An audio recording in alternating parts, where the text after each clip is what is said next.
Stunts I started doing when I did wrestling. So when I started doing professional wrestling, of course, that is literally nothing but a stunt gig, like every way, shape, or form. So I got a lot of really good technical training out of it, doing bumps, being able to, do coast to coast, which is running and bouncing off the ropes repeatedly. And I mean, that is a very tiring exercise, by the way. That is murder. I would rather run miles than do that again. But like learning how to take falls, learning how to take hits and things of that nature. Of course, you're going to get hit and you're going to mess up your falls and you're going to get messed up sometimes, but it's good training to know how to be able to take hits and deliver hits and pull punches and things of that nature. So I had to learn all that in wrestling. And being with my martial arts background, it only helped because I mean, I knew how to hit people, but I didn't know how to not hit people, if that makes sense. So I had to learn how to not hit people properly. And then when I learned that, it just kind of made my skills better. So then, I'm still dancing, still dancing, still dancing. Believe it or not, what led me to doing stunt work was cosplaying. And I mean, you guys saw on Twitter, I started uploading some cosplay photos of me doing Sentai cosplay and stuff. That's actually what led me to doing stunt work in Japan because it was cosplaying, cosplaying, cosplaying, and all the people I met from there. Where it ended up being that a friend of mine that I knew from cosplaying was like, "Hey, dude, there's this guy in Japan. He's shooting a movie right now, and he's looking for people. So you should contact this guy and hit him up." So I'm like, "Okay," and he's like, "Here's his number," and he just tosses me the number. I'm like, "All right, I'm there. Let's do this." So I call him up and he's like, "All right, so I'm shooting on Saturday at like really early in the morning. I want you to be there." So then I go on set and then he's kind of having me just run around being a stagehand. So I wasn't doing any action or anything. I was just kind of like, "I'm there. Oh, I need you to hold this camera. Oh, I need you to hold this for me. I need you to fan me off because I'm cold. I'm hot. Or okay, I need you to give me my jacket. I'm cold. Kind of stuff." And so I'm watching how like this dude is making toku, and it's just like, oh, this is how this stuff is made. Oh, that's kind of cool, and that eventually came to me. And it's like, hey, do you know anything? Can you fight? I'm like, I'm a martial artist, and then he's like, dope.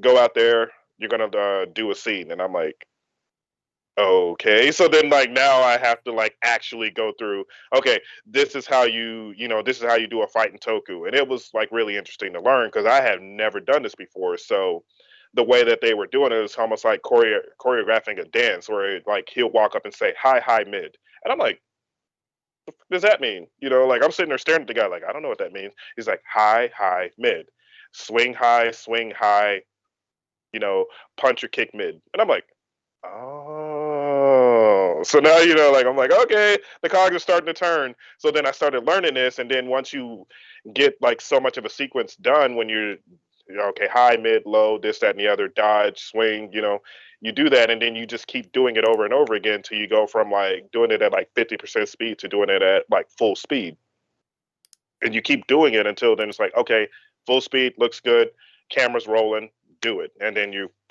go right through it, and it's almost like literally a dance. It's a dance.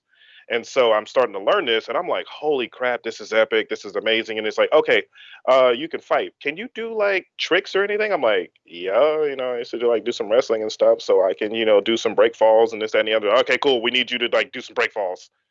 Then that started that. So then that went from that to this and to that. So everything kind of led to another thing. And then once that happened, then he's like, okay, hey, you know what? I'm going to start training you. I'm going to take you to people who do this for a living and they're going to start training you. So I ended up like by the end of it, training with Takaiwa Seiji, who is Mr. Kamen Rider himself, who was like literally my teacher. Then the suit actor for Kamen Rider Impaler in Ryuki was also like my senpai who was teaching me stuff. And then also uh, Yokoyama Makoto, who is also, like the main guy for Power Rangers in the States, and a lot of stuff that he did, especially with like space and Lost Galaxy and all those, like that was him, you know what I'm saying? So like that guy, he was also training me with his entire staff.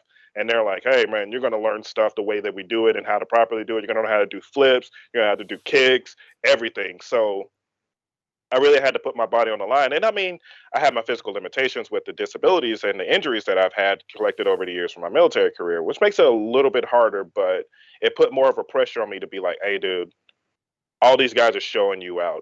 You're the only foreigner here. You better show your ass, pretty much. You better get out there and do it, because if you don't, they're going to think you're trash. They're going to think you're a joke.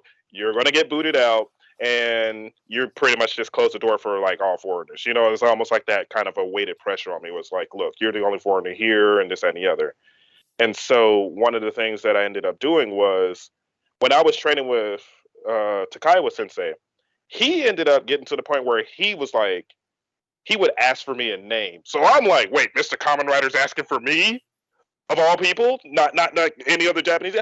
Me? And he's like, yeah. So like now, like sometimes we do shoots with him and stuff like that. And every time he has a shoot coming up, he'll ask, is Michael coming? Is Michael coming? Is Michael coming? And I'm like, okay, I'm honored. Mr. Kamen Rider himself is asking for me. I've done something right. Something. And it's like, I don't know what that is, but I've done something to where I've caught his eye and I've earned his respect.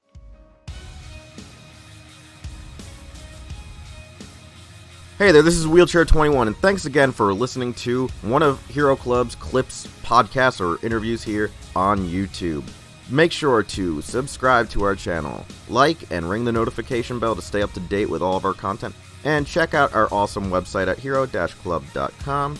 And to make sure you're up to date with everything else, follow us across social media using Hero Club for Life. Thanks again for listening, and we'll see you all next time.